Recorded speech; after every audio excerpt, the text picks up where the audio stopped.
Xilafət ayəsi. Gəlin, İslam düşüncəsində mühüm bir yer tutan xilafət ayəsi mövzusuna nəzər salaq.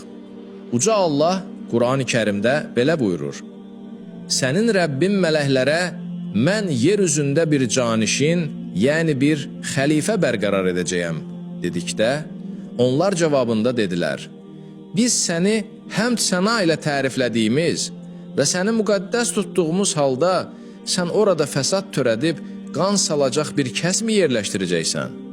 O dedi, şübhəsiz ki, mən sizin bilmədiklərinizi bilirəm. Bu, Qur'an-ı Kərimin Bəqərə surəsinin 30-cu ayəsidir. Şiə alimləri bu ayəni əvvəlki bəzi ayələr qədər güclü bir dəlil hesab etməsələr də, imamət mövzusundakı müzakirələrdə ona tez-tez istinad edirlər.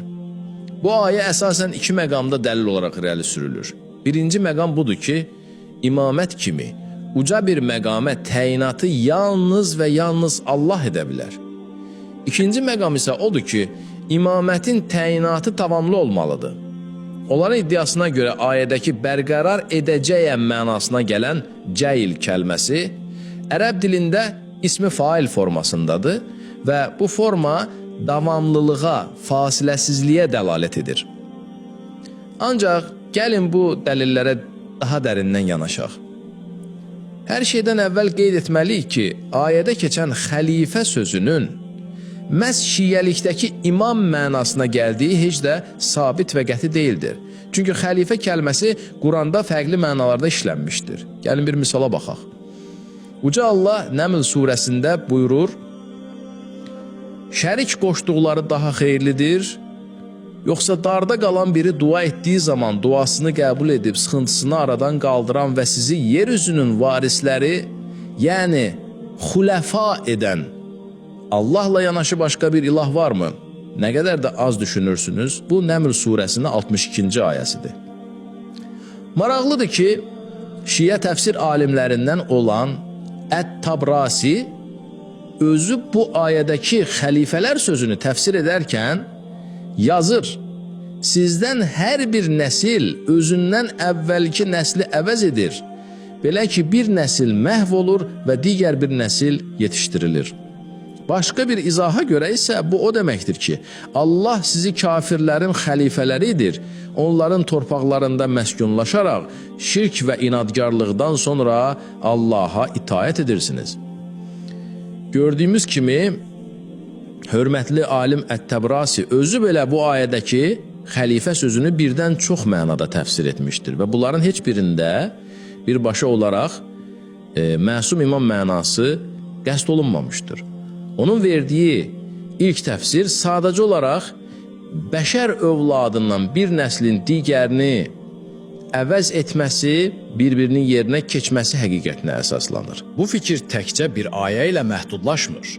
Qur'an-ı Kərimdə başqa bir yerdə Fatir surəsinin 39-cu ayəsində Uca Allah buyurur: Sizi yer üzünün varisləri, yəni xəlaif edən odur. Kim inkar edərsə, inkar etməsi onun öz əleyhinədir.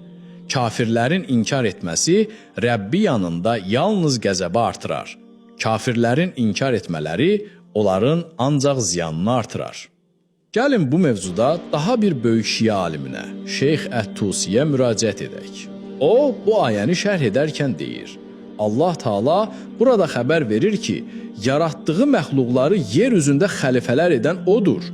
Bu o deməkdir ki, hər nəsil özündən əvvəlki nəsli əvəz edir. Bir nəsil qurtardıqda arxasınca nizamlı və davamlı şəkildə başqa nəsil gəlir. Ət-Tusi hətta fərqli yanaşmaları da qeyd edərək əlavə edir. Bəzi alimlər deyiblər ki, bunun mənası Allahın insanları Adəmdən əvvəl yaşamış cinlərin xəlifələr etməsidir. Başqaları isə bu ifadənin Peyğəmbərimizin ümmətinə aid olduğunu və Allahın onları digər ümmətlərin xəlifələri etdiyini söyləmişlər. Beləliklə, şiə alimlərinin öz təfsirlərindən də aydın olur ki, xəlifə kəlməsi Quranda birdən çox mənaya gələ bilir. Bəs elə isə Bəqərə surəsində Allahın Adəmi yer üzündə xəlifə təyin etməsini necə anlamalıyıq? Bir çox təfsir alimi bunu məhz bu geniş mənada, yəni Adəmin nəslindən gələcək bütün bəşəriyyətin yer üzünün varisləri olacağı şəklində anlayır. Başqa sözlə, bir nəsil özündən əvvəlki nəslin xəlifəsi olur. Əlbəttə, bu ayədə xəlifə sözünü Allahı yer üzündə təmsil edən canişin kimi təfsir edənlər də var. Lakin bu halda belə canişinlik vəsfi təkcə Adəmin şəxsinə deyil, onun simasında bütün bəşəriyyətə aid bir vəsf sayılmalıdır. Yəni, xəlifə sözü ilə təkcə Adəmin özü yox, onunla birlikdə bütün insanlıq nəzərdə tutulur. Məşhur şiə təfsir alimi Ət-Tabatabai bu mənanı təsdiqləyərək yazır. Beləliklə, xəlifəlik yalnız Adəmin şəxsi ilə məhdudlaşmır. Onun evladları da bu xəlifəliyə ortaqdılar. Adları öyrətmək ifadəsinin mənası bu elmin insana elə bir şəkildə yerləşdirilməsidir ki, onun izləri daim tədricən ortaya çıxmaqdadır. Ət-Tabatabai bu fikrini gücləndirmək üçün Quranın digər ayələrinə də işarə edir. Məsələn, sizi Nuh qövmündən sonra yer üzünün xəlifələri etdik və ya sonra sizi yer üzündə xəlifələr etdik kimi ayələr. Bu mənanı təkcə digər ayələr deyil, elə ayənin öz daxili məntiqi, mələklərin verdiyi sual da təsdiqləyir. Çünki mələklər məhz bu ümumi mənanı başa düşdükləri üçün heyrətlə soruşurlar. Biz səni həmd-i səna ilə təriflədiyimiz halda sən orada fəsad törədib qan salacaq bir kəsmi yerləşdirəcəksən. Diqqət edin, burada mələklər Allahın insanı, yəni şəhvətlərinə tabi olub xəta etmə potensialına malik bir varlıq yaradacağını anladıqları üçün bu sualı verirlər. Onlar bu dediklərində yanılmırlar. Sadəcə olaraq Allahın bu yaradılışdakı uca qayəsindən hələlik ki, xəbərsizdirlər. Bəzi müasir müzakirələrdə, məsələn, Qurban Mirzəxanlı kimi oponentlər öz dəlillərini qorumaq üçün mələkləri sanki cahil olmaqda, Allahın sözünü tamamilə səhv başa düşməkdə ittiham edirlər. Lakin xoşbəxtlikdən böyük şiə təfsir alimləri onunla eyni fikirdə deyirlər. Müasir şiə müfəssirlərindən Nasir Məkarim Şirazi bu barədə çox gözəl yazır. Mələklər həqiqətlərdən bir həqiqəti bəyan etdilər, ona görə də Allah onların sözlərini inkar etmədi. Sadəcə işarə etdi ki, bu həqiqətlə yanaşı başqa həqiqətlər də var. İnsanın varlıq aləmindəki yeri ilə bağlı elə həqiqətlər var ki, bu mələklərin bilmədiyi bir nöqtə idi. Eyni şəkildə Muhammed Hüseyn Ət-Tabatabai də bu incə məqamı belə izah edir. Allah yer üzünün xəlifəsindən fəsad və qan tökmə ehtimalını inkar etmədi və mələkləri də öz təsbih və təqdis iddialarında yalanlamadı. Əksinə, onları iddia etdiklərində təsdiqlədi. Sadəcə olaraq onlara bilmədikləri əlavə bir şey öyrətdi. Beləliklə, əgər ayədəki xəlifə sözü ilə bütün bəşəriyyətin yer üzünün canişinləri və ya varisləri olması nəzərdə tutulursa, o zaman bu ayəni birbaşa şiə məzhəbinin nəzərdə tutduğu məsum imam məqamına dəlil getirmək mümkün deyil. Bunun əksini iddia etmək, yəni Allahın muradının yalnız məsum imamlar olduğunu söyləmək, mələkləri Allahın sözünü anlamamaqda, yəni xəta etməkdə ittiham etmək deməkdir. Məlumdur ki, mələklər xəta etməzlər. İndi isə gərək ikinci iddiaya, cahil sözünün ismu fail olaraq davamlılıq bildirməsi iddiasına. Bəziləri bu qrammatik formaya əsaslanaraq, yer üzündə hər zaman bir xəlifənin, yəni Peyğəmbər və ya məsum imamın olmasının zəruriliyini sübut etməyə çalışır. Maraqlıdır ki, klassik şiə təfsirlərinə nəzər saldıqda, bu cür bir dəlilə demək olar ki, rast gəlmirik. Əksinə, bəzi alimlər buradakı cail sözünün sadəcə gələcək zamanı ifadə etdiyini deyirlər. Məsələn, Fəthullah Əl-Kəşani yazır ki, cəələ fe'li burada gələcək mənasını ifadə edir. Yəni, davamlılıq deyil, Allahın gələcəkdə edəcəyi bir işi mələklərə xəbər verməsi qəsd edilir.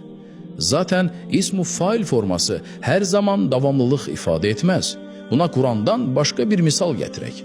Qəsəs surəsinin 7-ci ayəsində Allah Musanın anasına belə təlqin edir. Onu əmzləyir. Ondan ötürü qorxduqda isə onu çaya at. Qorxma və kədərlənmə, çünki biz onu sənə qaytaracaq, Rad. Və onu elçilərimizdən biri edəcəyik, Cail. Göründüyün kimi ayədə həm qaytaracaq, həm də edəcəyik sözləri ismu fail formasındadır. Lakin hər kəs anlayır ki, burada söhbət davamlılıqdan deyil, gələcəkdə baş verəcək konkret bir hadisədən gedir. Və nəhayət son iddia, Allahın mən təyin edəcəyəm deməsi, güya imamət məqamının insanların ixtiyarına buraxılmadığını göstərir. Bu da həqiqətən də zəif bir argumentdir. Çünki Allahın kitabında bir şey özünün etdiyini deməsi, başqasının da ona etməsinin qadağan olmasına dəlalət etməz. Məsələn, Allah buyurur, Allah sizin üçün özünüzdən zövcələr yaratdı, yəni cəələ. Əgər bu məntiqi izləsək, onda insanların özlərinə zövcə seçməsi qadağan olmalı idi. Amma bilirik ki, bu icrazəlidir. Yaxud Allah buyurur, ya Zəkəriyyə, biz səni Yahya adlı bir oğulla müjdəliyirik, bundan əvvəl bu adı heç kimə verməmişik. Allahın bir uşağa ad verməsi, insanların öz övladlarına ad verməsinin qadağan olduğu mənasına gəlirmi? Əlbəttə ki, yox. Eyni məntiqlə Allahın kimisə xəlifə təyin etməsi, insanların özlərinə rəhbər, yəni xəlifə seçə bilməyəcəklərinə dəlil ola bilməz. Çox maraqlıdır ki, Əhl-i Sünnə alimləri də bu ayənin əhəmiyyətini qəbul edir və onu müsəlman cəmiyyəti üçün bir rəhbər, yəni imam təyin etməyin vacibliyinə dəlil gətirirlər. Məşhur alim Əl-Qurtubi deyir, bu ayə bir imam və xəlifənin təyin olunmasının əsasını təşkil edir. Ona itaət edilməlidir ki, ümmətin birliyi təmin olunsun. Ümmət və imamlar arasında bunun vacibliyi barədə heç bir ixtilaf yoxdur. Bəli, bu ayə dövlət başçısı kimi bir rəhbərin, yəni imamın vacibliyi və ümmətin başsız qalmasının caiz olmaması üçün güclü bir dəlil sayıla bilər. Lakin o heç bir şəkildə imamın yalnız və yalnız Allah tərəfindən təyin olmasını vacibliyinə dəlalət etməz.